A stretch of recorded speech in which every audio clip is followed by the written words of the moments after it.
15 ਸਤੰਬਰ ਨੂੰ United nations ਦਾ ਅੰਤਰਰਾਸ਼ਟਰੀ ਜਮਹੂਰੀਅਤ ਦਿਹਾੜਾ ਜਿਹੜਾ ਸਾਰੇ ਵਿਸ਼ਵ 'ਚ ਮਨਾਇਆ ਜਾ ਰਿਹਾ ਉਹਦੇ ਵਿੱਚ ਯੂਨਾਈਟਿਡ ਨੇਸ਼ਨ ਦੀ ਹਦਾਇਤ ਹੈ ਕਿ ਇੰਡੀਆ ਵੀ ਮਨਾਵੇ। ਚੋਣ SGPC ਦੇ 11 ਸਾਲਾਂ ਤੋਂ ਕੀਤੇ ਨਹੀਂ ਗਏ। ਅਸੀਂ ਸਮਝਦੇ ਹਾਂ ਕਿ ਇੱਕ ਬਹੁਤ ਵੱਡਾ ਤੱਬਾ ਭਾਰਤ ਦੇ ਉੱਤੇ ਹੈਗਾ। ਬੀਤੇ ਕੱਲ ਸ਼ਹੀਦ ਊਧਮ ਸਿੰਘ ਨਗਰ ਵਿਖੇ ਸਰਦਾਰ ਸਿਮਰਜੀਤ ਸਿੰਘ ਮਾਨ ਜੀ ਦੇ ਦਿਸ਼ਾ ਨਿਰਦੇਸ਼ਾਂ ਅਨੁਸਾਰ ਸ਼੍ਰੋਮਣੀ ਅਕਾਲੀ ਦਲ ਅੰਮ੍ਰਿਤਸਰ ਪੰਥਕ ਪਾਰਟੀ ਦੀ ਹੰਗਾਮੀ ਮੀਟਿੰਗ ਪਿਰਤਪਾਲ ਸਿੰਘ ਵੱਲੋਂ ਹਰਸਿਮਰਜੀਤ ਸਿੰਘ ਮਾਨ ਦੇ ਗ੍ਰਹਿ ਵਿਖੇ ਕਰਵਾਈ ਗਈ, ਜਿਸ ਵਿੱਚ ਮੁੱਖ ਮਹਿਮਾਨ ਵਜੋਂ ਈਮਾਨ ਸਿੰਘ ਮਾਨ ਵਿਸ਼ੇਸ਼ ਤੌਰ ਤੇ ਪਹੁੰਚੇ ਅਤੇ 15 ਸਤੰਬਰ ਅੰਤਰਰਾਸ਼ਟਰੀ ਜਮਹੂਰੀਅਤ ਦਿਹਾੜੇ ਨੂੰ ਮੁੱਖ ਰੱਖ ਕੇ ਵਿਚਾਰਾਂ ਵੀ ਕੀਤੀਆਂ ਗਈਆਂ। ਇਸ ਮੌਕੇ ਪੱਤਰਕਾਰਾਂ ਨਾਲ ਗੱਲਬਾਤ ਕਰਦਿਆਂ ਈਮਾਨ ਸਿੰਘ ਮਾਨ ਨੇ ਦੱਸਿਆ ਕਿ ਪਿਛਲੇ 11 ਸਾਲਾਂ ਤੋਂ SGPC ਦੀਆਂ ਵੋਟਾਂ ਨਹੀਂ ਪਵਾਈਆਂ, ਜਿਸ ਕਰਕੇ ਸਿੱਖਾਂ ਦੀਆਂ ਭਾਵਨਾਵਾਂ ਨਾਲ ਖਿਲਵਾੜ ਕੀਤਾ ਜਾ ਰਿਹਾ ਹੈ ਅਤੇ ਸਿੱਖਾਂ ਦੀ ਜਮਹੂਰੀਅਤ ਕੁਚਲੀ ਜਾ ਰਹੀ ਹੈ।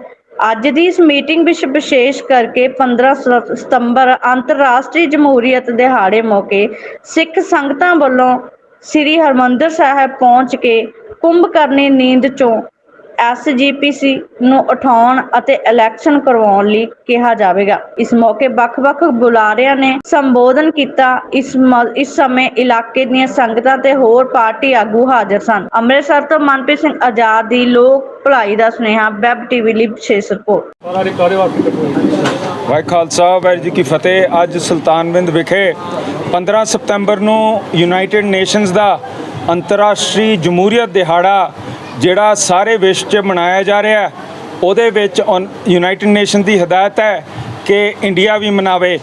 ਜਿਹੜੇ ਸਾਡੇ ਚੋਣ SGPC ਦੇ 11 ਸਾਲਾਂ ਤੋਂ ਕੀਤੇ ਨਹੀਂ ਗਏ, ਅਸੀਂ ਸਮਝਦੇ ਹਾਂ ਕਿ ਇੱਕ ਬਹੁਤ ਵੱਡਾ ਤੱਬਾ ਭਾਰਤ ਦੇ ਉੱਤੇ ਹੈਗਾ, ਜਿਹੜਾ ਆਪਣੇ ਆਪ ਨੂੰ ਵਿਸ਼ਵ ਦੀ ਸਭ ਤੋਂ ਵੱਡੀ ਜਮਹੂਰੀਅਤ ਆਖਦਾ ਹੈਗਾ। ਔਰ ਇਹਦਾ ਸੁਪਰੀਮ ਕੋਰਟ ਕਹਿੰਦਾ ਹੈ ਕਿ ਜਮਹੂਰੀਅਤ ਭਾਰਤ ਦੇਸ਼ ਦਾ ਮੁੱਢਲਾ ਨੀਂਹ ਪੱਥਰ ਹੈ ਔਰ ਜਮਹੂਰੀਅਤ ਦੀਆਂ ਨੀਹਾਂ ਚੋਣ ਹੈਗੀਆਂ। ਨੀਹਾਂ ਦੀਆਂ ਨੀਹਾਂ SGPC ਦੀਆਂ ਜਿਹੜੀਆਂ ਚੋਣ ਹੈ ਭਾਰਤ ਦੇ ਆਜ਼ਾਦ ਹੋਣ ਬਾਅਦ ਸਿਰਫ 8 ਵਾਰੀ ਹੋਈਆਂ, ਇੱਕ ਵਾਰੀ 25 ਸਾਲ ਨਹੀਂ ਹੋਈਆਂ। ਹੁਣ ਰਿਕਾਰਡ 11 ਸਾਲ ਦਾ ਬਣ ਗਿਆ। ਜਿਹੜੇ ਸਾਡੇ ਲੋਕਲ ਗੁਰਦੁਆਰੇ ਹੈ ਉਹ ਪਿਛਲੇ 22-25 ਸਾਲਾਂ ਤੋਂ ਉਹਨਾਂ ਦੇ ਚੋਣ ਨਹੀਂ ਹੋਏ ਹੈਗੇ। ਸਾਡੀਆਂ ਜਿਹੜੀਆਂ ਨੀਹਾਂ ਦੀਆਂ ਨੀਹਾਂ ਇਹ ਦੇਸ਼ ਖੁਰਦ ਕਰ ਰਿਹਾ ਹੈਗਾ। ਸਾਡੇ ਗੁਰੂ ਘਰਾਂ ਦੇ ਵਿੱਚ 328 ਸਰੂਪ ਗਾਇਬ ਕੀਤੇ ਗਏ ਹੈ। ਸਾਡੇ ਬਰਗਾੜੀ ਦੇ ਵਿੱਚ ਕਤਲ ਕੀਤੇ ਗਏ ਹੈਗੇ ਹੈ ਔਰ ਘਪਲੇ ਦਿਨ ਪਰ ਦਿਨ ਗੁਰੂ ਘਰਾਂ 'ਚ ਨਿਕਲ ਰਹੇ ਹੈ। ਔਰ ਇਹਨੂੰ ਸੰਗਤ ਸਾਫ਼ ਮਤਦਾਨ ਕਰਕੇ ਨਹੀਂ ਕਰ ਸਕਦੀ। ਰੋਜ਼ ਵਿਤਕਰਾ ਸਾਡੇ ਵਿੱਚ ਵੱਧ ਰਿਹਾ। ਸਾਡੀਆਂ ਟੱਕਰਾਂ ਹੋ ਰਹੀਆਂ ਆਪਣੇ ਗੁਰੂ ਘਰਾਂ ਦੇ ਬਾਰੇ। ਅੱਜ ਤਰਨਤਾਰਨ ਸਾਹਿਬ ਦੇ ਵਿੱਚ ਗੁਰੂ ਘਰ ਦੀ ਜ਼ਮੀਨ, ਗੁਰੂ ਅਰਜਨ ਸਾਹਿਬ ਮਹਾਰਾਜ ਦੀ ਸੁਸ਼ੋਭਿਤ ਜ਼ਮੀਨ, ਚਰਨਾਂ ਦੀ ਸੁਸ਼ੋਭਿਤ ਜ਼ਮੀਨ, ਉਹ ਵੀ ਵੇਚਣ ਤੇ SGPC ਲੱਗੀ ਹੋਈ ਹੈ।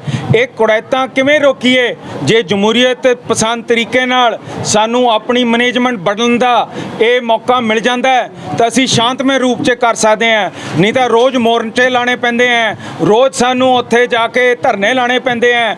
ਕਦੀ ਸਾਡੇ ਤੇ ਲਾਠੀ ਚਾਰਜ ਹੁੰਦਾ ਹੈ, ਕਦੀ ਸਾਡੇ ਉੱਤੇ ਗੋਲੀਆਂ ਬਰਗਾੜੀ ਦੇ ਵਿੱਚ ਚਲਾ ਕੇ 2 ਸਿੰਘ ਸ਼ਹੀਦ ਕਰਕੇ, ਬੇਅੰਤ ਫੱਤੜ ਕਰਕੇ। ਇਹ 328 ਸਰੂਪ ਜੇ ਬਰਗਾੜੀ ਵਾਂਗੂ ਉਹਨਾਂ ਦੇ ਅੰਗ ਪਾੜ ਕੇ ਸਾੜ ਕੇ ਗੰਦੀਆਂ ਨਾਲੀਆਂ 'ਚ ਸੁੱਟੇ ਗਏ, ਫਿਰ ਸੰਗਤ ਨੇ ਉੱਠ ਖੜਨਾ ਹੈ।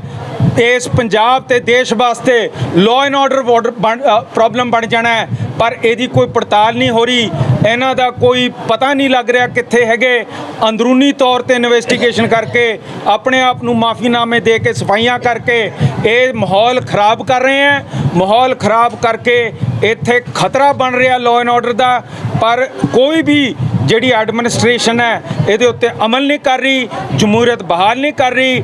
ਅਸੀਂ 15 ਤਰੀਕ ਨੂੰ ਆਪਣੇ ਹਰਿਮੰਦਰ ਸਾਹਿਬ ਸ਼ਾਂਤਮਈ ਰੂਪ 'ਚ ਅਮਨ ਪਸੰਦ ਤਰੀਕੇ ਤੇ ਜਮਹੂਰੀਅਤ ਪਸੰਦ ਤਰੀਕੇ ਰਾਹੀਂ ਉੱਥੇ ਇਕੱਠੇ ਹੋ ਕੇ ਸਾਰੇ ਵਿਸ਼ਵ ਨੂੰ ਦਿਖਾਵਾਂਗੇ ਕਿ ਸਾਡੇ ਜਮਹੂਰੀਅਤ ਹੱਕ ਬਿਲਕੁਲ ਇਹ ਦੇਸ਼ ਖਤਮ ਕਰ ਰਿਹਾ ਹੈ। ਗੁਰੂ ਘਰ ਦੀ ਚਾਲਨਾ, ਉਹਦੀ ਐਡਮਿਨਿਸਟ੍ਰੇਸ਼ਨ ਖੁਰਦ-ਬੁਰਦ ਹੋਈ ਹੈ। ਉਹਨਾਂ ਨੇ ਬੇਅੰਤ ਘਪਲੇ ਕੀਤੇ ਹੋਏ ਹੈ।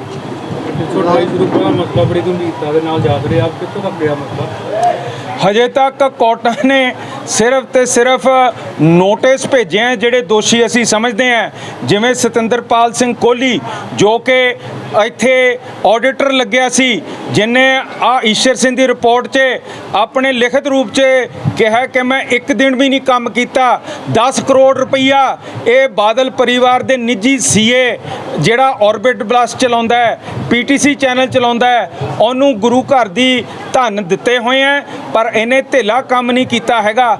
ਇਹ ਬਹੁਤ ਵੱਡੀਆਂ ਔਰ ਕਪਲੇ ਹੋ ਰਹੇ ਹੈ, ਇਹ ਸਾਡੇ ਬਹੁਤ ਗੁਰੂ ਘਰ ਨੂੰ ਨੁਕਸਾਨ ਪਹੁੰਚਾ ਰਹੇ ਹੈ। ਯੂਐਨ ਤੋਂ ਜਿਹੜੀ ਪੱਤਰਕਾਰ ਦਿੱਤੀ ਜਾ ਰਹੀ ਤੁਹਾਡੇ ਵੱਲੋਂ ਉਹਦੇ ਬਾਰੇ ਵੀ ਥੋੜਾ ਬਿਆਨ ਦਿਓ। ਯੂਐਨ ਨੂੰ ਅਸੀਂ ਕਹਿ ਰਹੇ ਹਾਂ ਕਿ ਜਿਸ ਤਰ੍ਹਾਂ ਸਾਡਾ ਜਮਹੂਰੀਅਤ ਪੈਦਾ ਹੋਈ ਸੀ, ਜੋ ਸਿੰਘ ਸਭਾ ਲਹਿਰ ਨੇ ਮੇਰਾ ਖਿਆਲ 500 ਸ਼ਹਾਦਤਾਂ ਦਿੱਤੀਆਂ, 30,000 ਬੰਦਾ ਜੇਲ੍ਹਾਂ 'ਚ ਗਿਆ ਔਰ ਮੇਰਾ ਖਿਆਲ 15 ਲੱਖ ਦੇ ਜੁਰਮਾਨੇ ਕੀਤੇ ਗਏ। ਸਿੱਖਾਂ ਨੇ ਉਸ ਸਮੇਂ ਦੀ ਜਿਹੜੀ ਸੰਘਰਸ਼ ਸੀ ਉਹ ਬਰਤਾਨੀਆ ਦੇ ਸਰਕਾਰ ਬਰਖਲਾ ਲੜੀ, ਜਿਹਦੇ ਵਿੱਚ ਗਾਂਧੀ ਵਰਗੇ ਆ ਕੇ ਕਹਿੰਦੇ ਸੀ ਕਿ ਆਜ਼ਾਦੀ ਦੀ ਪਹਿਲੀ ਲੜਾਈ ਉਰੇ ਜਿੱਤੀ ਗਈ ਹੈ ਜਦ ਸਿੱਖ ਗੁਰਦੁਆਰਾ ਐਕਟ 1925 'ਚ ਬਣਿਆ ਸੀਗਾ। ਉਹ ਸਾਡੀ ਸੰਸਥਾ ਜਿਹੜੀ ਚੋਣਾਂ ਰਾਹੀਂ ਅਸੀਂ ਆਪਣੀ ਮੈਨੇਜਮੈਂਟ ਰੱਖਣ ਦਾ ਫੈਸਲਾ ਕੀਤਾ ਸੀ, ਉਹ ਅੱਜ ਚੋਣਾਂ ਤੋਂ ਇੰਨੀ ਵਾਂਝੀ ਹੈ ਕਿ ਜਿੱਥੇ 1952 'ਚ ਲੋਕ ਸਭਾ ਸਥਾਪਿਤ ਹੋਈ ਸੀ, ਅੱਜ 17 ਵਾਰੀ ਉਹਦੇ ਚੋਣ ਹੋ ਚੁੱਕੇ ਹੈ, ਪਰ ਜਿਹੜੀ 1925 'ਚ ਬਣੀ ਸੀ ਉਹਦੇ ਆਜ਼ਾਦੀ ਤੋਂ ਬਾਅਦ ਸਿਰਫ 8 ਵਾਰੀ ਉਹਦੇ ਚੋਣ ਹੋਏ ਹੈ।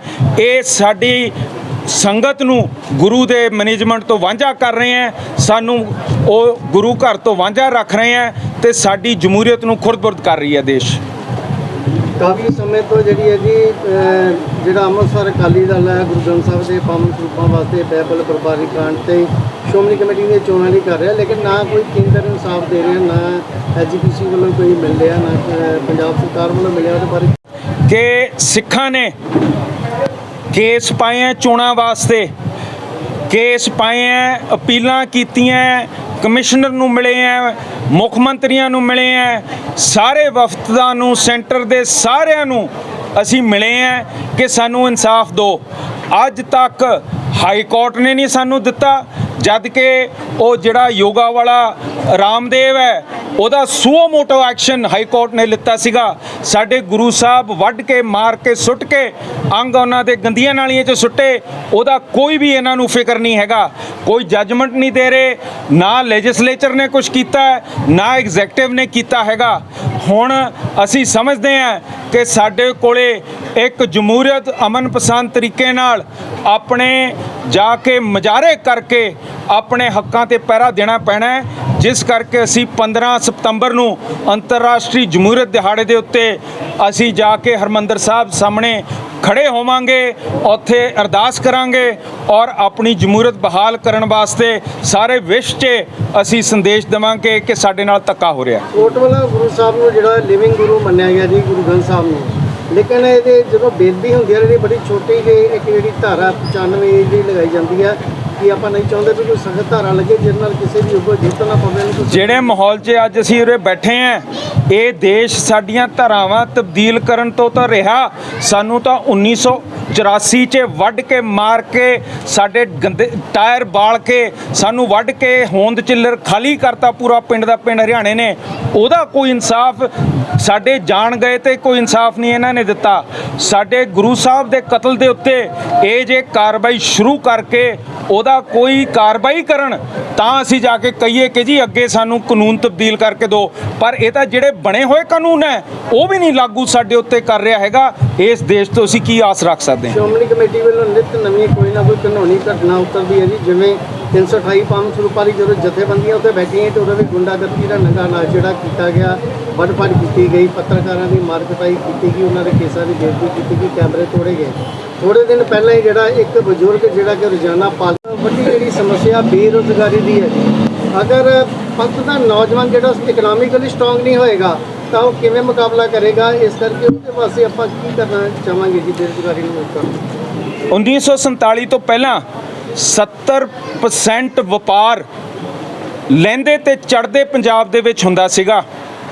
ਜਿੱਦਣ ਵਾਹਗਾ ਬਾਰਡਰ ਥੋੜ੍ਹਾ ਜਿਹਾ ਵੀ ਖੁੱਲ੍ਹਿਆ, ਅਟਾਰੀ ਦੇ ਆਲੇ ਦੁਆਲੇ ਜਿਹੜੇ ਜ਼ਮੀਨ ਦੇ ਰੇਟ ਸੀ ਇੰਨੇ ਗੁਣ ਵੱਧ ਗਏ, ਉਹਦੇ ਨਾਲ ਖੁਸ਼ਹਾਲਤਾ ਇਲਾਕੇ 'ਚ ਆਈ ਸੀਗੀ। ਅੰਮ੍ਰਿਤਸਰ ਸਾਹਿਬ, ਲਾਹੌਰ ਇਕੱਠੇ ਇੱਕ ਸਮੇਂ ਇਹੋ ਜਿਹੀ ਇਕਨੋਮਿਕ ਸੰਸਥਾ ਸੀ ਜਿਹਦਾ ਮੁਕਾਬਲਾ ਦਿੱਲੀ ਵੀ ਨਹੀਂ ਸੀ ਕਰ ਸਕਦਾ ਹੈਗਾ। ਉਹਨਾਂ ਸਮੇਂ ਦੀ ਗੱਲ ਸੀ ਕਿ ਕਹਿੰਦੇ ਸੀ ਕਿ ਜਿਹਨੇ ਲਾਹੌਰ ਨਹੀਂ ਦੇਖਿਆ ਜੰਮਿਆ ਨਹੀਂ ਹੈਗਾ। ਲਾਹੌਰ ਤੇ ਅੰਮ੍ਰਿਤਸਰ ਤਕਰੀਬਨ ਇੱਕ ਦੂਜੇ ਦੇ ਨੇੜੇ ਹੀ ਸੀਗੇ, ਇਹ ਇਕੱਠੇ ਸੀਗੇ। ਸਾਰਾ PGI ਹਸਪਤਾਲ, ਉਹਦੇ ਡਾਕਟਰ ਸਾਰੇ ਅੰਮ੍ਰਿਤਸਰ ਸਾਹਿਬ ਤੋਂ ਉੱਠ ਕੇ ਉੱਧਰ ਜਾ ਕੇ ਬਸੇ ਆ। ਇਹ ਮੈਡੀਕਲ ਹੱਬ ਸੀਗਾ, ਇੱਥੇ ਇੰਡਸਟਰੀ ਸੀ, ਕਾਰਪੇਟ ਇੱਥੋਂ ਜਾਂਦੇ ਹੁੰਦੇ ਸੀਗੇ। ਇਹ ਇੱਕ ਸਿਲਕ ਰੂਟ ਦਾ ਰਾਹ ਸੀ, ਸੈਂਟਰਲ ਏਸ਼ੀਆ ਦੇ ਵਿੱਚ ਅੰਮ੍ਰਿਤਸਰੋਂ ਸਾਡਾ ਮਾਲ ਜਾਂਦਾ ਸੀਗਾ। ਜਿਹੜਾ ਇਹ ਲਗਾਤਾਰ ਭਾਰਤ ਨੇ ਬਾਰਡਰ ਬਣਾ ਕੇ ਵਿਤਕਰਾ ਰੱਖਿਆ ਹੋਇਆ, ਲੜਾਈਆਂ ਰੱਖਦੇ ਆ, ਆਪਸ 'ਚ ਦੁਸ਼ਮਣੀ ਰੱਖਦੇ ਆ, ਪਰਮਾਣੂ ਸ਼ਸਤਰਾਂ ਦੇ ਨਾਲ ਇੱਕ ਦੂਜੇ ਨੂੰ ਧਮਕੀਆਂ ਦਿੰਦੇ ਆ।